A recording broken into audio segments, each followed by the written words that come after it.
Breaking news tonight. A suspect keeps driving with a young single mom dead on his windshield after he mows her down dead.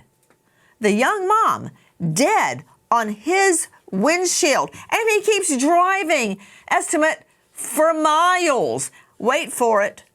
In the last 4 years, he had been charged 9 times with road-related incidents. Why was he behind the wheel? Why is this single mom? She is the sole caregiver for her little boy. Now she's dead. And all she was doing was riding along on an e-bike, minding her own business until Xavier Rigby crashes into her life. I'm Nancy Grace. This is Crime Stories. I want to thank you for being with us.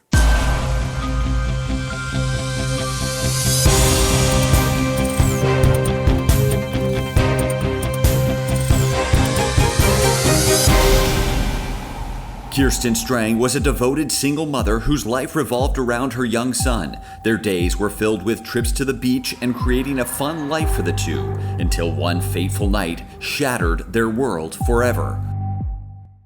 Those photos are killing me. It reminds me of the thousands and thousands of photos I took of the twins when they were little. According to everyone to whom we have spoken, this mom, Kirsten, lived for her little boy. And now she's gone. She is the sole caregiver to her son. What's going to happen to him now? And what about her dreams of seeing him graduate from kindergarten, then gone to first grade, then middle school, high school, college, and beyond? Her leading him along the way as only one person can do, and that is your mother. Enter the suspect, Xavier Rigby. And let me just go out on a limb and say, rot in hell, Rigby. Yes, he's presumed innocent until proven guilty, and I'm going to have a couple of rounds with a veteran trial lawyer named Jacob Lowe in just a moment on this case. But first, I want to go to a veteran investigative reporter, a 4-time Emmy Award-winning TV anchor and producer, Serena Fazan. Serena, what happened? Oh my gosh. I mean, Nancy, don't you think this was absolutely a failure in the system as well? We lost a beautiful mother, but what was he doing out in the road in the first place? I mean, you saw the disdain and the disgust Serena up, from please. the judge. Serena, normally I take a chunk out of somebody that tries to blame the system instead of blaming the suspect. But this time, I agree with you. I mean, do I have the count right? Because I actually think I've missed some. 9 road-related charges in 4 years. What wackadoodle judge let this guy out? You know what? Hold on. Serena Fazan with all the facts with me, but I've just got to go to Kimberly Cockrell, Victim Services Manager at MADD, M-A-D-D, Mothers Against Drunk Driving, South Carolina, who happened to have lost her best friend to a drunk driver. Kimberly, does it never end? Because there's plenty of blame to pass around here, but can we just focus on the technical legal term, a-hole judge that let this guy walk? 9 road-related offenses, including leaving the scene of a crash before. You know, I hate to even look at him because he's looking at me like, what? What did I do? I know what he did. What does Matt have to say about this, Kimberly? We are absolutely mortified by this man's behavior.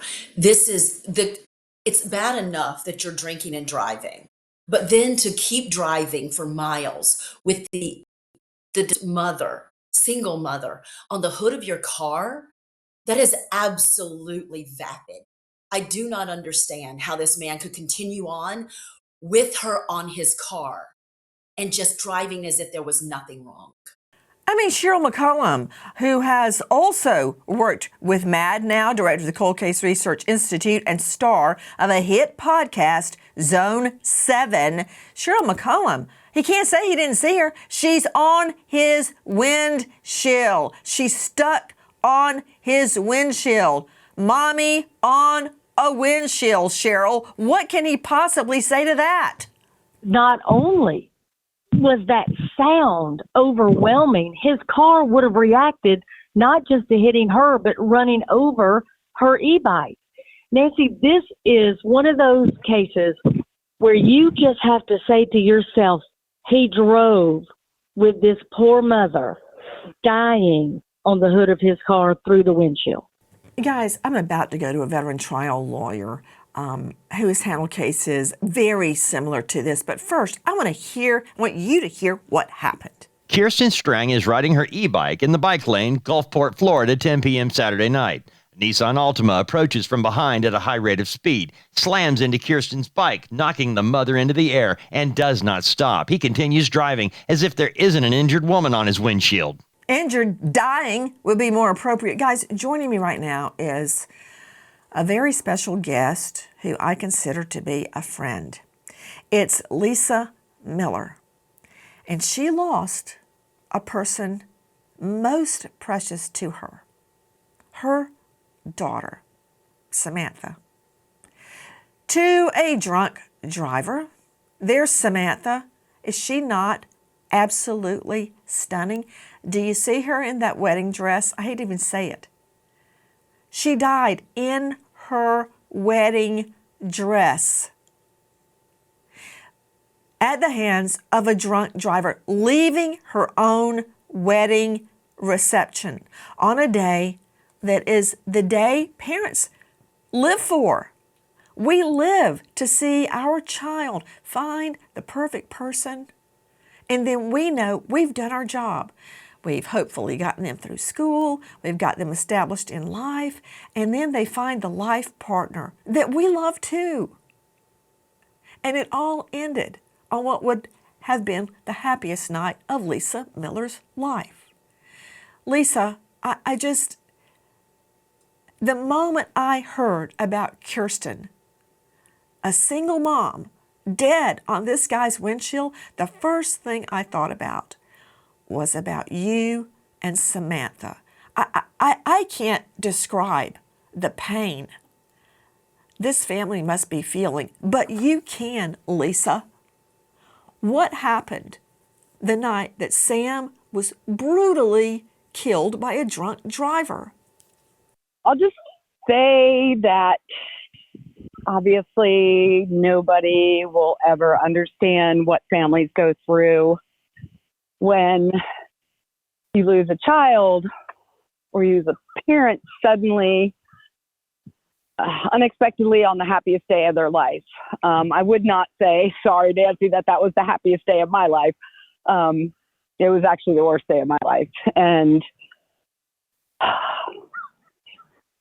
we showed up I'm going to just generalize it a little bit. I don't want to get into a lot of it, but we went to the scene after we figured out there was an accident, and we're told by the police that everybody that was in the accident was at the hospital. So obviously I went to the hospital. My daughter drove me there to find Sam. We get to the hospital. They're not letting us know where Sam is because everybody on the golf cart was a John or Jane Doe because nobody had their ID with them. Obviously, they're just leaving the wedding, going to the Airbnb. So we're looking through the hallways, and still to this day, going in a hospital with my mom, I walk through the hallway, I lose it. Looking for Sam. We're outside waiting. We're back inside, walking around, just looking. Me and my daughter roaming through the halls of the hospital. Finally go outside again. It's late now. The accident happened at 10. It's probably 1 a.m. at this point, and we're still waiting to find my daughter. And I was worried about her injuries. Little did I know. This is the hardest part, is while we're outside waiting, her dad called, who stayed at the scene. And he said, Sam's not at the hospital. Sorry. He said, she's here. I just identified her body. She's dead. And you can't even imagine that moment. I fell to the ground. And my daughter said I was pounding on the ground. I don't know what I was doing, obviously. And so she took me home. Not home, but to our Airbnb. And I mean, it was kind of blurry after that, but yeah. And I found out later on that Sam made Eric switch places with her on the golf cart because she didn't like where she was sitting. That pretty much killed me, but it's a pain that no mother should have to endure. I mean, I've been lucky that I've managed to connect with some other mothers that have lost their children, and we have a group chat and we have a Zoom meeting. We all support each other, and I'm also doing grief coaching classes. So I'm looking forward to doing what Sam would want me to do, which would be to help others that go through this. Lisa, first of all, I feel so guilty about asking you what happened because I know that it's painful and hurtful to relive it. But I don't think others understand. Vehicular homicide, drunk driving deaths are not accidents, and they are preventable. And for the judge in the current case, Lisa, to let this guy out, wandering, free, driving, after he'd already had a hit and run, 9 road incidents in the past 4 years, and now Kirsten, a single mom, is dead. I mean, I prosecuted so many HVs, habitual violators, that had gone in and out and in and out, and finally somebody's dead. That's when I would get them, when they were a felony, not a misdemeanor DUI. And the families of the victims would just be sitting on the front row behind me in court, just crying, because nothing can fix it. There's no fix for this. You can't just put a Band-Aid and spray some Bactine. There's no fix. They're not coming back, ever. And it's hard to explain why a DUI is so important for us to focus on, Lisa. I know, and it's amazing. It's amazing the amount of people that I have met that have lost family members to DUIs, and these people, they don't get any time. Or they get a year, or they get 30 days in jail, or they don't get anything at all because maybe they were a former police officer. I mean, I've heard so many stories. Or maybe, like in this case, the judge just lets them go. Trust me, yeah. Xavier Rigby is not a former police officer. There was just a slack judge that didn't care. They just let him walk. I don't know the answer, but I do know that letting a person with this many road incidents just walk, that's not okay. Oh. Guys, I want you to hear the perp that mowed down Samantha whining on the phone. Listen. And it was a golf cart. I know, honey. We know, honey, okay? Golf cart shouldn't even be allowed on the freaking road. I said, this could happen to anyone. Like, why me? Like, why me of all people? Why me? I don't understand. Like, this could have happened to so many other people. Is she crazy? You are hearing the perp on the phone, that's Jamie Lee Komorowski, whining about, how did this happen to me? Why couldn't it happen to somebody else? Nothing happened to her. She drove drunk and she killed Samantha and left the fiance in a pile of bones. He's still having to have reconstructive surgeries. He barely lived. Did you hear this? Dr. Bethany Marshall, what is wrong with DUI killers? I don't get it. It's like, why did this happen to me? And at the end she goes, this could have happened to so many other people. What? Nancy, it's What so is she saying, Bethany? She's only thinking about herself, Nancy. It's so self-referential. Even though the legal limit is 0.08, at 0.02, you're 7 times more likely to have an accident. You know that a third of all traffic-related fatalities have alcohol involved. And what I think with these people is that not only are they so used to being drunk or high, but they drive around in what we call a brownout. It's a little different than a blackout. A blackout is you have no memory. You don't even know what you're doing. A brownout is that you're sort of dimly aware and you don't really care. So you just drive wherever you want without any thought of consequences. Put her up. Bethany, do you think I care? Do you think it matters to me that the drunk driver doesn't care? They don't care because they're drunk. They don't care because they're Flash drunk. to Dr. Bethany. It's not some deep-seated psychological problem. They're drunk on their rear ends. That's why they don't care. I was just speaking to Lisa Miller about how judges just let these people walk like the judge did in Rigby's case, and now single mom is dead. Just wait. You've got to hear what a judge sentenced Rigby to last time. Rigby has an extensive criminal record, a previous hit and run, and a DUI charge the state reduced to a reckless driving charge. He also had several traffic infractions, like speeding more than 30 miles over the speed limit.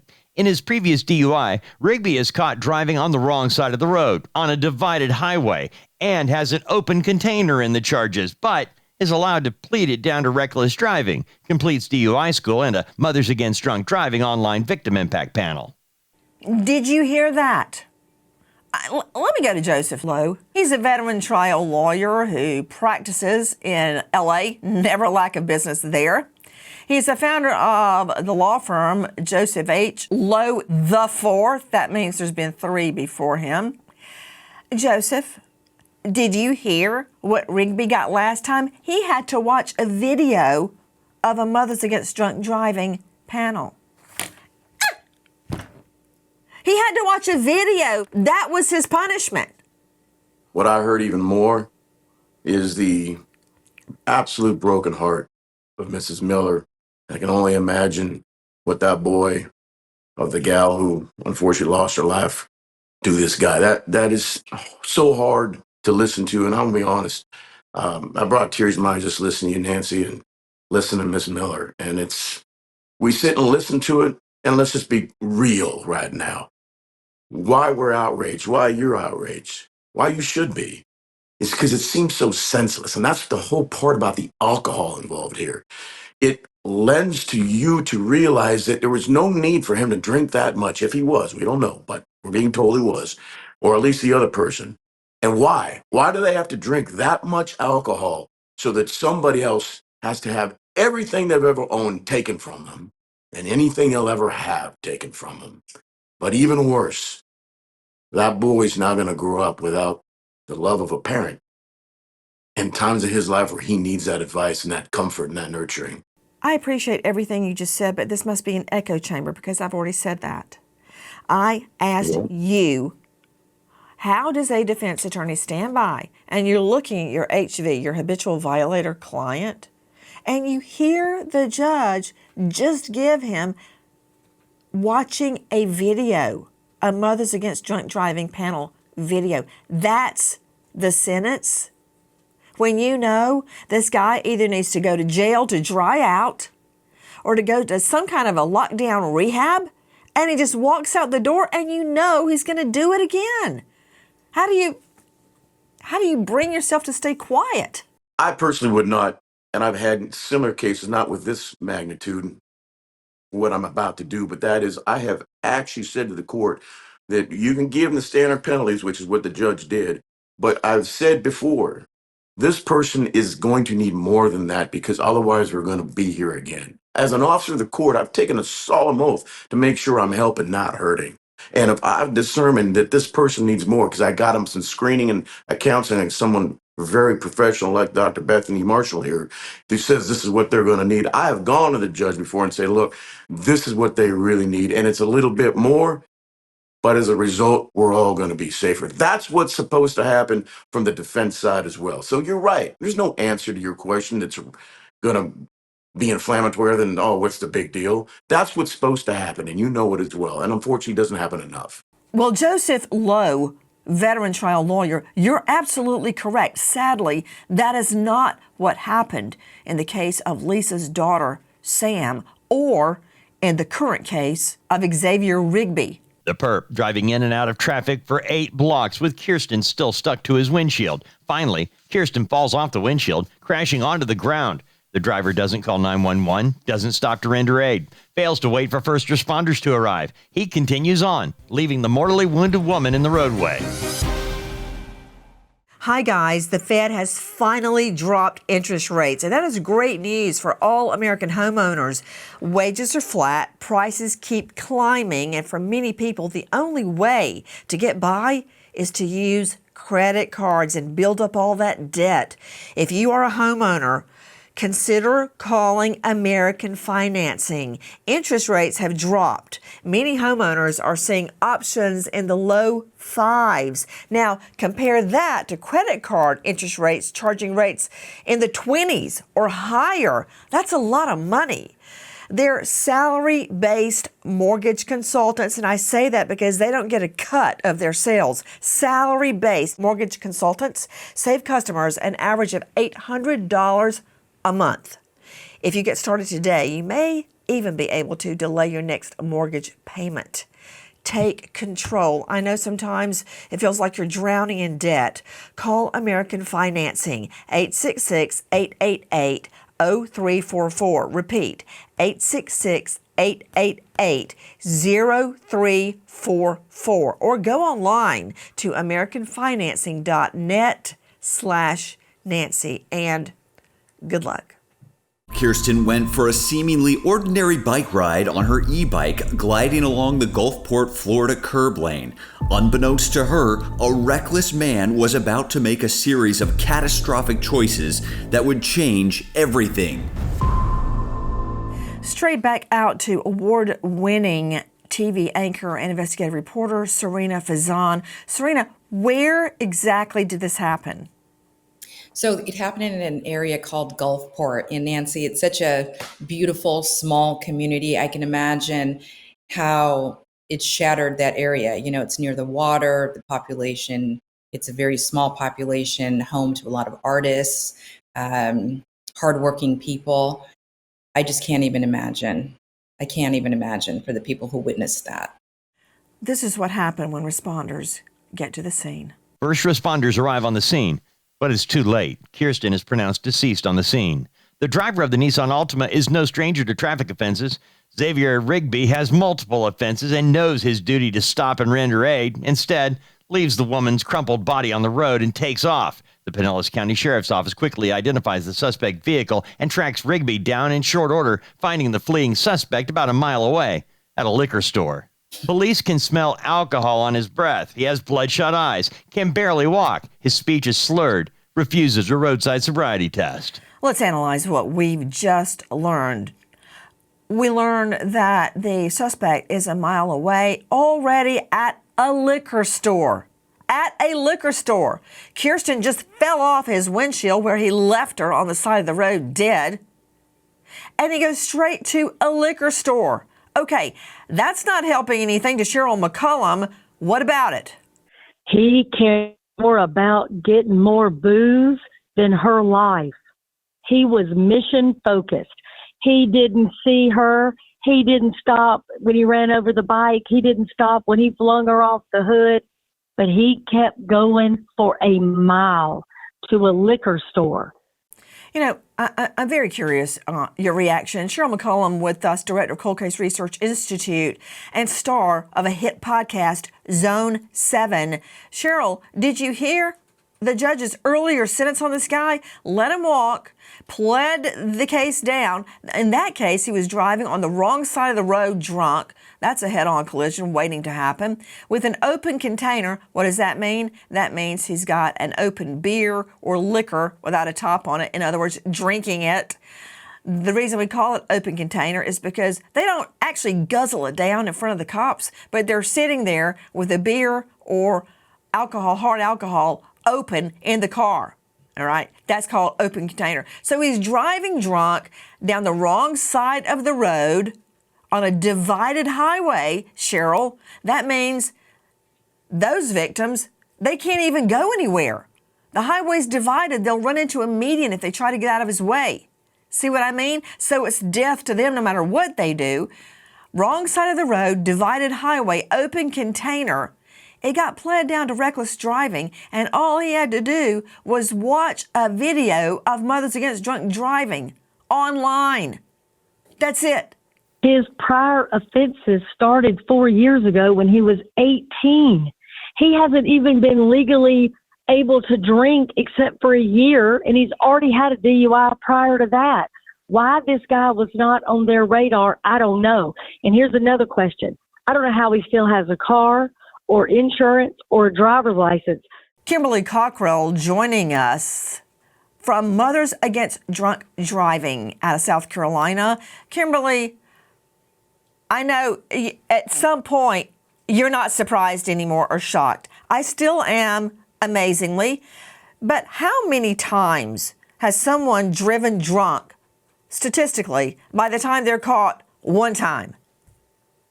According to the FBI, someone drives an average of 80 times drunk before they're actually stopped. So this number should terrify everyone. When you're driving down the road at 1 o'clock in the afternoon, which I just got a new case a week ago, someone was killed at 1:30 in the afternoon in the state of South Carolina by a drunk driver. This should terrify you. When you're on your way to pick up your children from school, when you're on your way to church, these people are out there and they're driving drunk around you. That should terrify you. We have so many human beings that are losing their lives. And unfortunately, yes, judges are taking these DUI first that they see as victimless crimes. And what they're doing is they are dropping these down to reckless. That just gives these offenders a free pass, in all honesty, to offend again. And it gives them a superpower almost that they feel like they have. They're untouchable, so they'll continue the actions. Straight back out to veteran trial lawyer out of the LA jurisdiction, Joseph Lowe is with us. Lowe. In preparation for tonight, I cross-examined a colleague whose specialty is DUI defense, including DUI homicide. And I said, have you had any DUIs lately?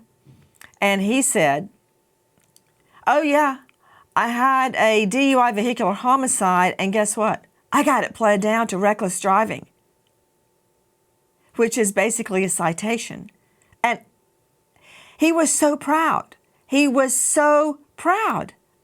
And I knew that you and I were discussing this tonight. I mean, at a certain point, it's just wrong. But judges go along with it. What do you make of this case? You've got fleeing the scene, hit and run, leaving the young mom on the side of the road. We know she was already dead, but he didn't know that. Just leaving her there so he can get to the liquor store. Low.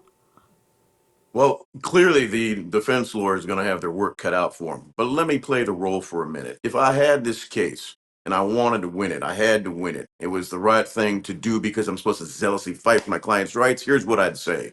I'd say to the judge, all those things you just heard, that he hit her that hard, going that fast, being that drunk, and drove her that far, 8 blocks or more, still at the same speed, and then ends up at a liquor store, clearly this man is so addicted to alcohol that he hasn't the ability to even be a functioning civilian or citizen, which is why we're so angry at him.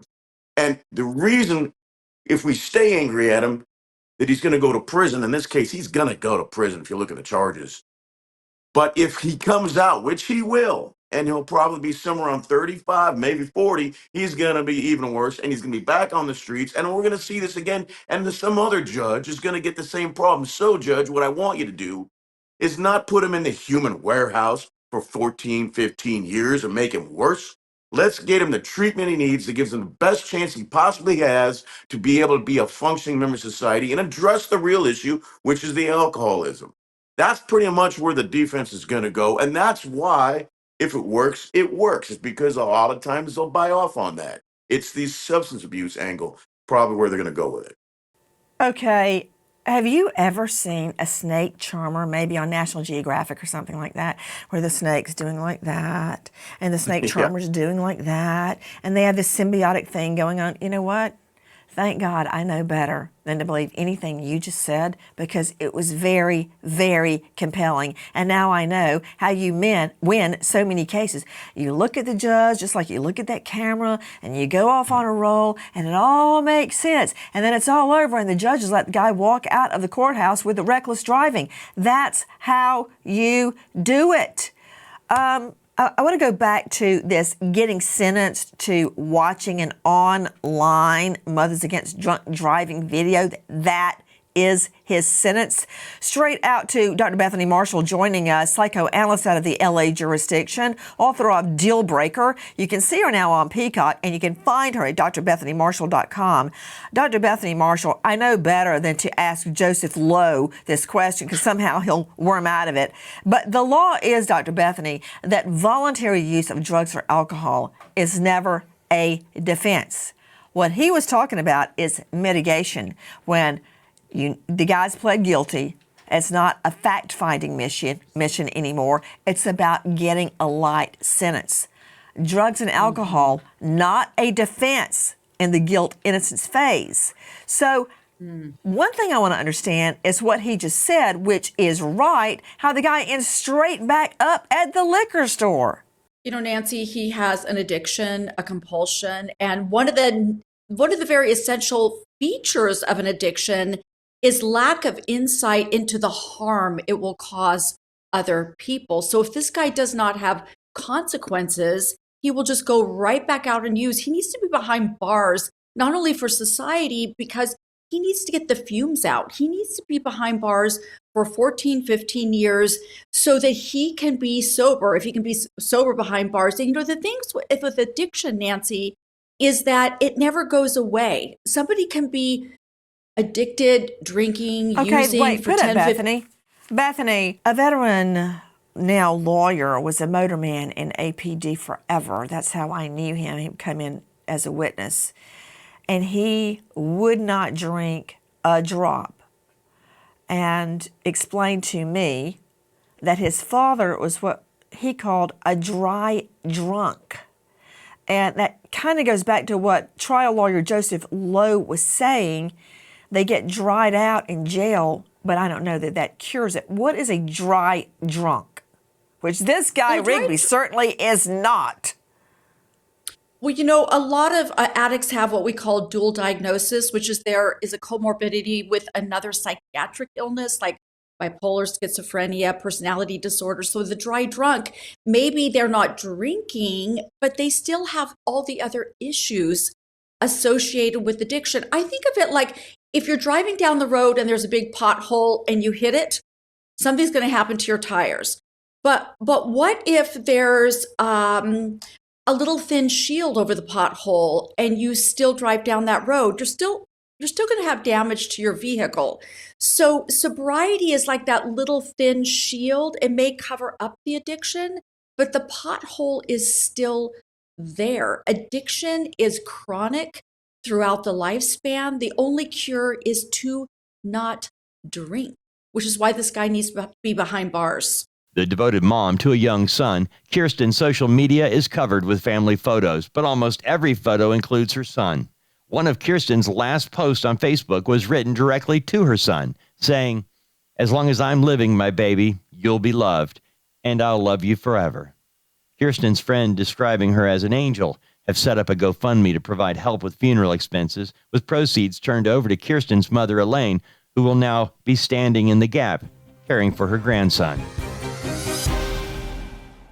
Did you know chips and fries, well, all sorts of things, were cooked in beef tallow until the 90s when corporations switched to cheap seed oil? Well, Masa fixed it with corn, sea salt, and grass-fed tallow.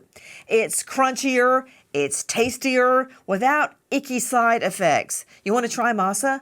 Go to masachips.com/Nancy. Use code Nancy for 25% off your first order. That's masachips.com/Nancy. Code Nancy for 25% off your first order. Don't want to order online? Okay. Masa now available nationwide at your local Sprouts supermarket. In a cruel twist of fate, Strang crossed paths with Xavier Rigby, a notorious repeat traffic offender. Rigby spent the night drowning in alcohol, setting off a chain of reckless decisions. Here you are with a prior leaving the scene from 2022. Then in 2024, the state was generous enough to reduce your DUI to a reckless. For purposes of bond, it's a DUI. So then, here we are now. We've now gone to a second DUI, but this time with extremely aggravating facts where you killed somebody, left the scene, and dragged their body. And I don't even need to go any further for how aggravating these set of facts are. From our friends at WFLA, joining me now is an esteemed medical examiner, Dr. Kendall Crowns, the Chief Medical Examiner, Tarrant County, that's Fort Worth. He is the star of a hit new podcast, Mayhem in the Morgue, which, by the way, I've listened to on loop, Dr. Kendall Crowns. He is the esteemed lecturer at the Burnett School of Medicine, and that is at TCU. Dr. Kendall Crowns, let me ask you, we know that this single mom, sole caregiver to her little boy, is riding her e-bike when she is hit at about 65 miles an hour. She is thrown onto the windshield, and when first responders get there, she's dead. But is it possible, Dr. Kendall Crowns, that she lived long enough to know she was dying? Yes, it's a possibility. From what I've read, the car struck her from behind, so potentially her back gets hit by the car, pelvic region gets shattered. She flips backward onto the windshield, crushing the windshield.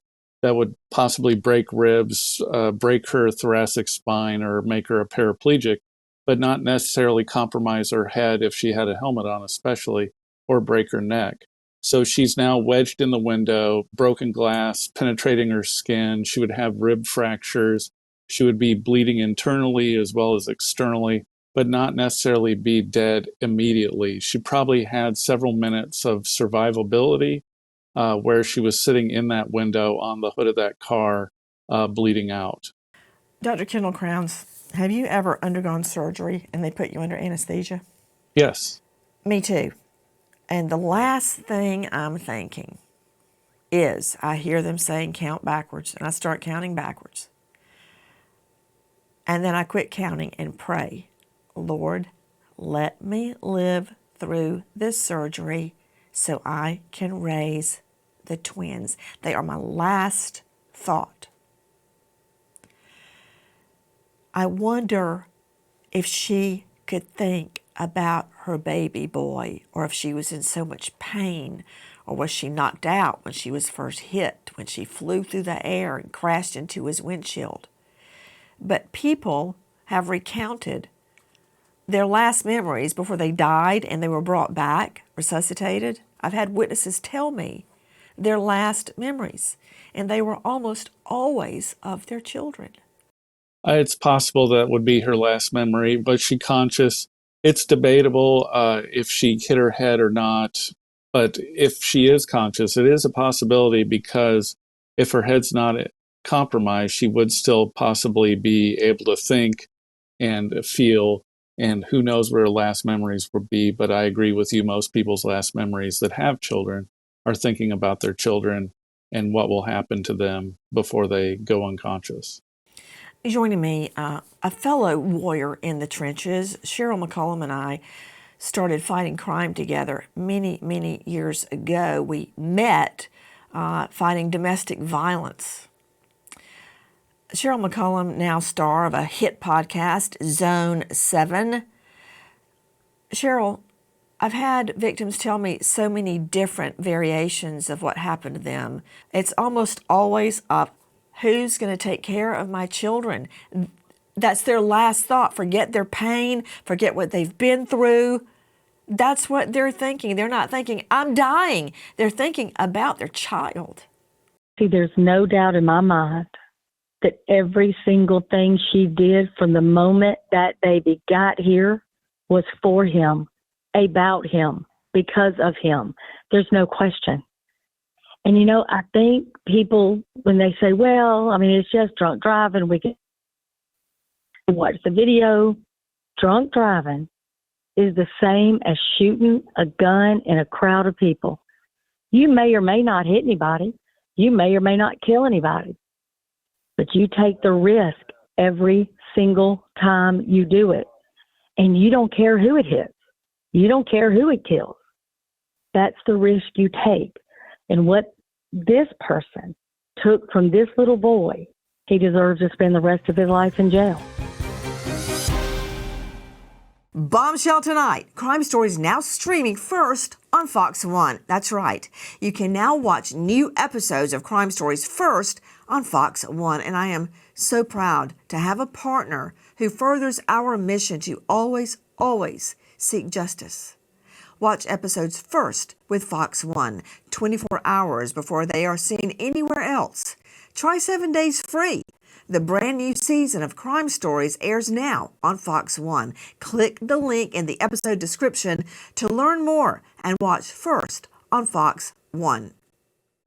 A drunk driver who continues to drive up to a mile with the dead victim on the windshield. Believe it or not, this is not the first time it's happened. Shantae Mallard drives home, a route she has taken many times, but this night she strikes Gregory Glenn Biggs, who's walking along the highway. His body is propelled partially through the windshield, but Biggs does not die on impact. Instead of pulling over and calling police, Mallard stops and tries to pull the moaning man off her car. When she can't dislodge the seriously wounded and bleeding man from her windshield, Mallard drives home, parks in the garage, and leaves Biggs there for hours to die. When I hit him, it was a real loud, very loud noise.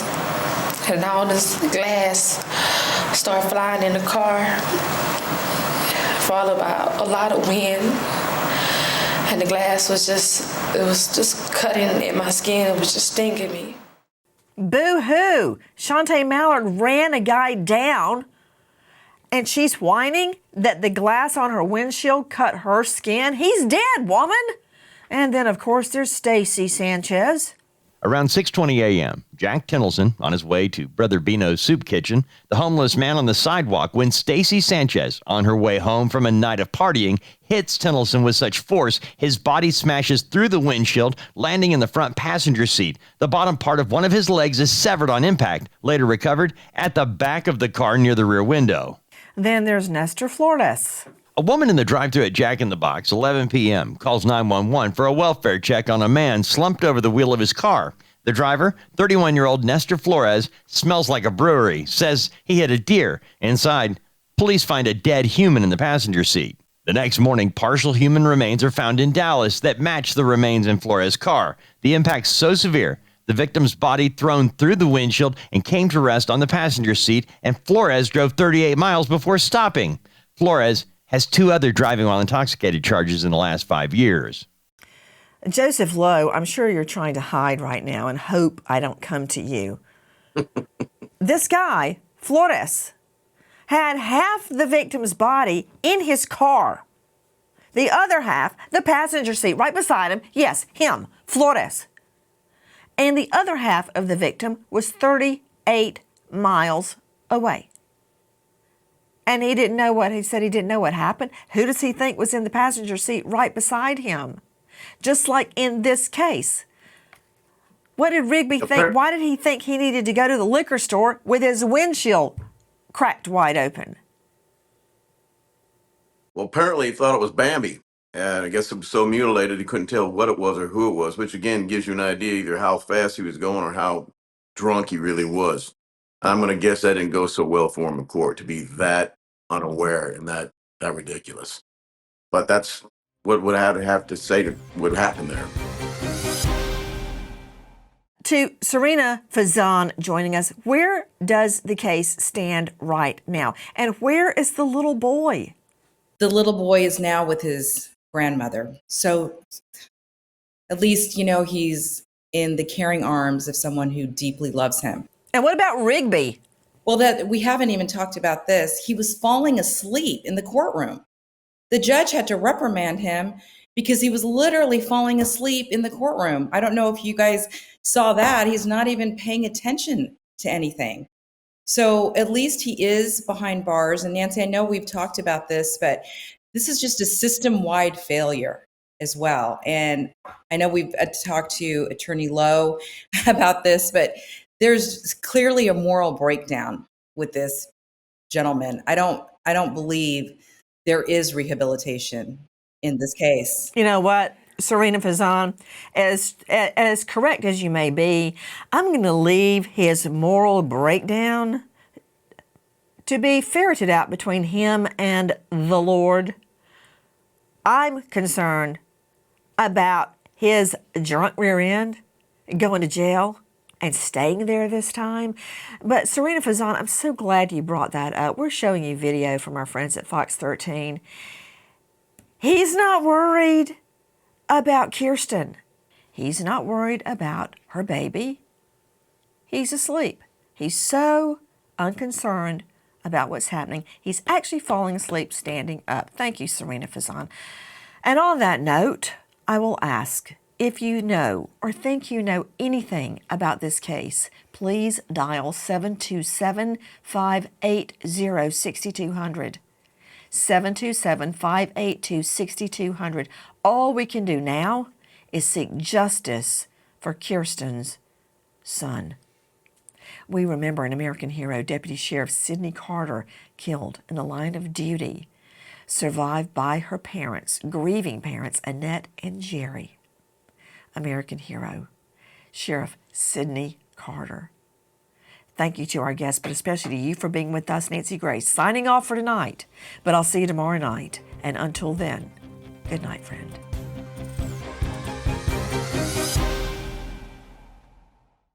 Hi, guys. Please join us on our mission to find missing people, especially children, to solve unsolved homicides. And if you're on the go, please join us on your favorite podcast app where you can get all our content, where we, in our way, seek justice.